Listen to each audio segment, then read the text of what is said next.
Hello, everyone. Welcome back to another episode of the English Speaking Podcast. We're so happy you decided to join us today. Hi, everyone. Thanks for being here. We truly appreciate your time. I'm Emily.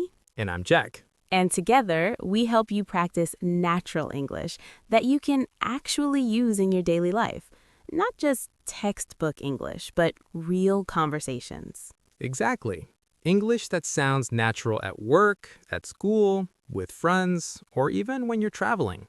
Before we begin, we just want to say thank you for your support. It really motivates us to keep creating lessons for you. It truly does. Seeing your comments and knowing you're practicing with us means everything. So, Jack, I have a simple question for you and for everyone listening. Oh, I like questions. What is it? If you look outside right now, how would you describe the weather in English? Let me think. I'd say it's sunny, but there are a few clouds in the sky. It feels warm and pleasant. That's a great description, simple and clear. But I know many English learners struggle with this. They want to talk about nature or the environment, but they don't always have the right vocabulary. That's absolutely true. You might look outside and know what you see, but finding the right English words can feel difficult. And that's exactly why today's lesson is going to be so helpful. Today, we're going to talk about how to describe nature and the environment in English. We'll cover weather, seasons, plants, animals, landscapes, and even bigger topics like climate change and pollution. By the end of this episode, you'll feel confident describing a beautiful sunny day, your favorite season, or even discussing environmental issues in a conversation. Sounds exciting. Let's begin with something simple and something everyone talks about almost every day: the weather. Yes, weather is one of the most common small talk topics, especially in English-speaking countries. Very true. In some places, people can talk about the weather for hours. So, let's start with the basics. Emily, how's the weather today? Today, it's sunny. The sun is shining brightly and the sky is mostly blue. It feels warm but not too hot. Perfect. So, when we say sunny, we mean there's a lot of sunshine and very few clouds. Exactly. Now, what if there's no sun and the sky is full of clouds? Then we say it's cloudy. For example, it's cloudy today. I think it might rain later. Good example. And speaking of rain, what do we say when water is falling from the sky? We say it's raining. For example, I can't go for a walk because it's raining. Or you could say it's rainy today if you're describing the day in general. That's right. And what about when there's a lot of wind? Then we say it's windy. For example, it's very windy today. Hold on to your hat. That's good advice. So let's review quickly. Sunny, cloudy, rainy, and windy. These are 4 very important and basic weather words. And you can use them almost every single day in conversation. Now let's talk about temperature. If it's very high, what do we say? We say it's hot. For example, it's so hot today, I need cold water. And when the temperature is very low, We say it's cold. For example, it's cold outside. Don't forget your jacket. and what if it's not hot and not cold? Then we use warm or cool. Warm means slightly hot. Cool means slightly cold. For example, spring weather is warm and comfortable. Or the evening breeze is cool and refreshing. See how simple that is? With just a few words, you can clearly describe the weather. And this is something you can practice today. Just look outside and describe what you see in English. Exactly. Start small and your confidence will grow naturally. Now that we've covered basic weather words, let's take it a step further and talk about seasons, because weather changes depending on the season, right? Exactly. So, Jack, how many seasons are there in a year? There are 4 seasons: spring, summer, autumn or fall, and winter. That's right. And just to clarify for our listeners, in American English, people often say fall, while in British English, people usually say autumn. Both are completely correct. Yes, so don't get confused if you hear both. They mean the same thing. Let's talk about each season one by one. I'll start with spring. Spring comes after winter. The weather starts getting warmer, flowers begin to bloom, and trees grow fresh green leaves. Spring always feels like a new beginning. Everything looks alive again. That's a beautiful way to describe it. In spring, the weather is usually warm, but it can also be rainy. There's a famous saying in English, April showers bring May flowers. I love that expression. It means that the rain in spring helps flowers grow later. Exactly. So even if it rains a lot, it's actually helping nature. Now, let's move to summer.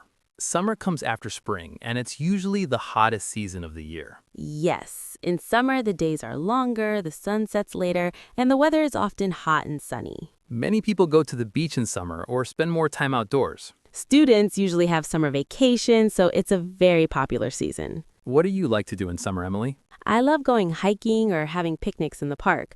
Warm evenings are perfect for outdoor activities. What about you? I enjoy swimming and spending time near water. It helps you cool down when it's really hot. That makes sense. Now let's talk about autumn or fall. Autumn comes after summer. This is the season when the leaves change color. They turn red, orange, yellow, and brown. It's honestly one of the most beautiful seasons. The air becomes cooler and the days start getting shorter. Yes, it gets dark earlier in the evening. The weather is usually cool and sometimes windy. You often need a light jacket or sweater in autumn. And finally, we have winter. Winter is the coldest season of the year. In many countries, it snows in winter. The streets, trees, and rooftops turn white. It can be very cold, sometimes freezing. But winter also has a cozy feeling. People drink hot chocolate, stay indoors, and celebrate holidays like Christmas and New Year. True, even though it's cold, it can feel warm inside with family and friends. So let's quickly review the seasons. Spring is warm and often rainy. Summer is hot and sunny. Autumn is cool and windy. Winter is cold and sometimes snowy. See how naturally you can describe each season now? Just combine simple weather words with the season name. Exactly. And once you can talk about seasons confidently, you're ready to move beyond weather and start describing nature itself. Yes, because nature is more than just the weather. It includes trees, plants, animals, rivers, mountains, everything around us. And that's where your vocabulary becomes even more powerful. So let's begin with something simple, plants and trees. When we talk about nature, these are usually the first things we notice. Right, and many learners wonder, what's the difference between a plant and a tree? Good question. A tree is usually tall and has a thick wooden trunk. It can live for many years, sometimes even hundreds of years. A plant, on the other hand, is usually smaller and softer. Plants can include flowers, grass, and small bushes. Can you give us some examples of trees? Of course, an oak tree is large and strong. You often see oak trees in parks or forests. Another example is a pine tree. Pine trees stay green all year and have needles instead of regular leaves. Yes, and pine trees are very common in colder areas. Now let's talk about flowers.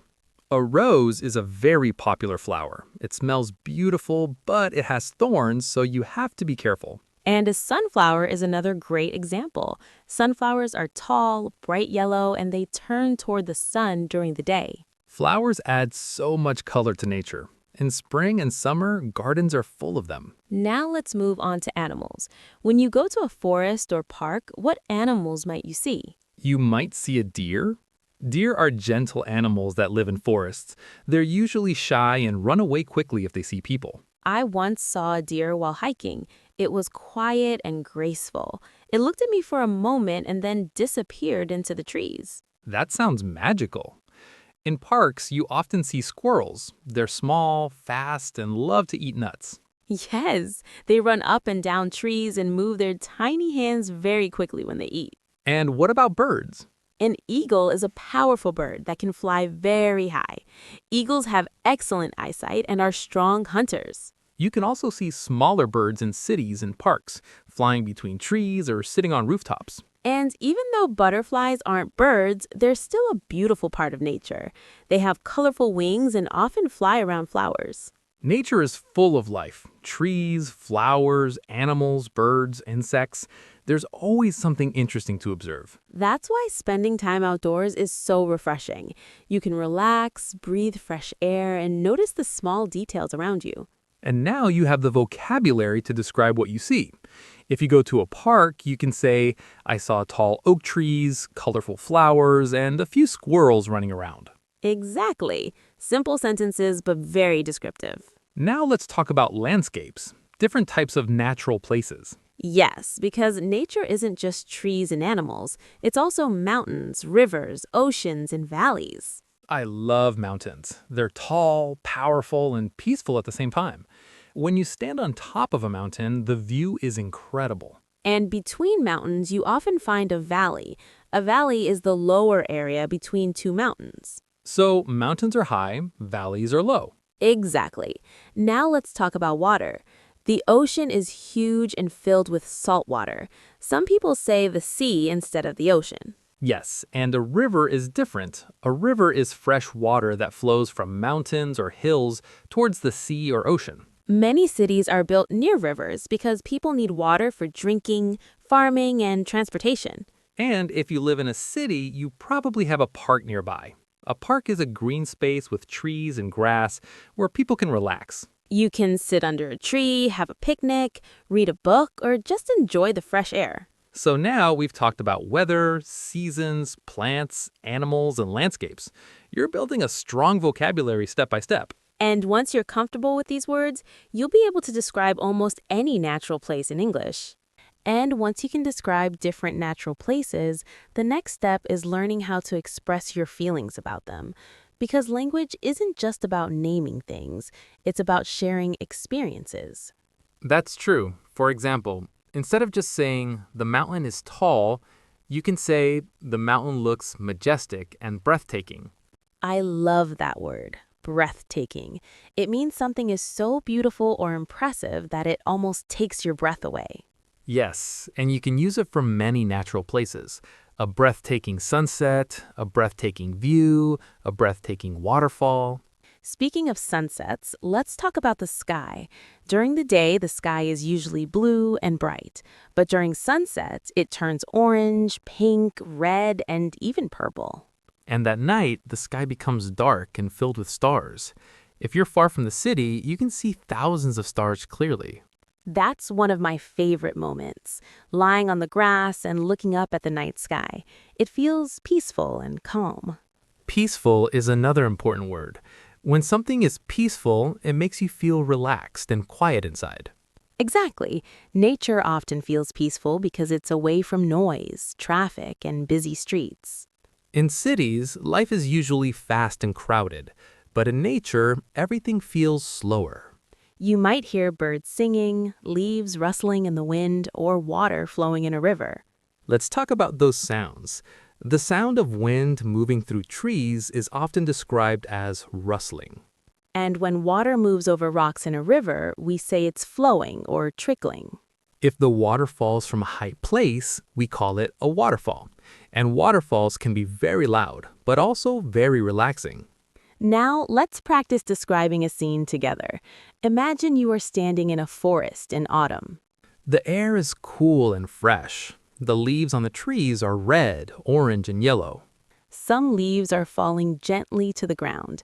You can hear birds in the distance. The sunlight is shining softly through the trees. And you feel calm, peaceful, and connected to nature. See how we combined weather words, season vocabulary, and feeling words? That's how you create rich descriptions. Now, let's imagine a different scene, a summer beach. The sun is shining brightly. The sky is clear and blue. The waves are crashing against the shore. The sand feels warm under your feet. And you can hear children laughing and seagulls flying above the water. That's the power of descriptive language. You help the listener see, hear, and feel the place through your words. When you practice describing scenes like this, your English becomes more expressive and natural. And you don't need complicated grammar. Simple sentences are enough. Just focus on clear vocabulary and natural flow. Exactly. For example, it was a cold winter morning. The ground was covered in snow. The air felt fresh and sharp. Short sentences, clear images, strong impact. So whenever you go outside, to a park, a market, or even your balcony, try to describe what you see in English. Look at the sky, notice the temperature, observe the trees, the people, the sounds. The more you observe, the more vocabulary you'll naturally remember. And slowly, you'll start thinking in English instead of translating from your first language. That's when real progress happens. And when you begin thinking in English, something interesting happens. You stop being afraid of making mistakes because your focus shifts from being perfect to being expressive. That's such an important mindset. Many learners wait until they feel ready to speak. But the truth is, confidence comes from practice, not from waiting. Exactly. Let's continue with our nature theme and make it more personal. Instead of just describing a place, let's talk about memories connected to nature. Yes, for example, you could say, when I was a child, I used to visit my grandparents' village. There were green fields everywhere. I like that structure. I used to. It's perfect for talking about past habits. Right. I used to climb trees. I used to swim in the river. I used to watch the sunset every evening. Notice how natural that sounds. You're not just listing vocabulary anymore. You're telling a story. And storytelling is powerful. Even simple memories can become beautiful when you describe them clearly. For example, I remember sitting near the river. The water was clear and cold. The sound of flowing water made me feel relaxed. See? Very simple grammar. Past tense, clear adjectives, strong imagery. Now, let's take it one step further. Add emotions. Instead of saying, I went to the mountains, say, I went to the mountains and I felt completely free. Or, standing on the hilltop made me realize how small my problems were. That's beautiful. Nature often gives us perspective. And when you connect vocabulary with emotion, your English becomes more meaningful. Let's practice a mini speaking exercise together. Imagine your favorite natural place. Don't overthink it. Just answer these questions in your mind. Where is it? What does it look like? What sounds can you hear there? How does it make you feel? Try answering in full sentences, not just one word. For example, my favorite place is a quiet park near my house. There are tall trees and a small lake. I can hear birds singing. It makes me feel peaceful and refreshed. Perfect. Clear, natural, confident. And remember, fluency doesn't mean speaking fast. It means speaking smoothly and clearly. Yes, take your time. Pause when needed. Breathe. Think, then speak. The more you practice describing real things around you, the easier it becomes to talk about any topic. Because language is not about memorizing thousands of words. It's about using the words you already know in meaningful ways. And that's exactly what we're doing here, building your confidence step by step, naturally, through conversation. And as your confidence grows, you'll notice that describing the world around you becomes easier and more natural. You won't need to search for words as much because they'll come to you automatically with practice. That's the goal, to help you use English as a tool to express your thoughts, your experiences, and your observations. Nature is a wonderful topic to practice because it's everywhere. You can step outside your home, look at the sky, feel the air, and immediately begin practicing. You might say, the sky looks clear today, or it feels cool and refreshing this morning. Or maybe I can hear birds singing, or the sunset looks beautiful today. These small observations help build your speaking habit. And over time, these small habits create big improvements. One day you'll realize that you're speaking without fear, without hesitation. Let's quickly reflect on what you've learned today. You learned how to describe weather using words like sunny, cloudy, rainy, windy, hot, cold, warm, and cool. You learned how to talk about the 4 seasons, spring, summer, autumn or fall, and winter, and how each season feels and looks. You also learned vocabulary for plants, trees, animals, and landscapes like mountains, rivers, valleys, oceans, and parks. And most importantly, you learned how to describe your experiences, your memories, and your feelings using simple and natural English. Remember, fluency is not built in one day. It's built through small daily practice. Even 5 minutes a day makes a difference. Try this after finishing this episode. Look outside and describe what you see in English. Say it out loud. Train your mind to think in English. And don't worry about mistakes. Mistakes are a normal part of learning. Every mistake helps you improve. What matters most is consistency. Keep practicing, keep observing, keep speaking. We're really proud of you for taking the step and spending this time improving your English with us. And we'd love to hear from you. Tell us in the comments, what is your favorite place in nature and how would you describe it in English? Your answers help you practice, and they also inspire other learners in our community. If you enjoyed learning with us today and found this lesson helpful, show your support in a simple but powerful way. Like this video so we know you want more lessons like this. Share it with a friend who is also learning English so you can grow together. And subscribe to the English Speaking Podcast to continue improving your English with us in every new episode. Thank you for spending this time with us. Keep practicing, keep growing, and keep believing in yourself. Until next time, take care and keep learning. Goodbye. Goodbye, everyone.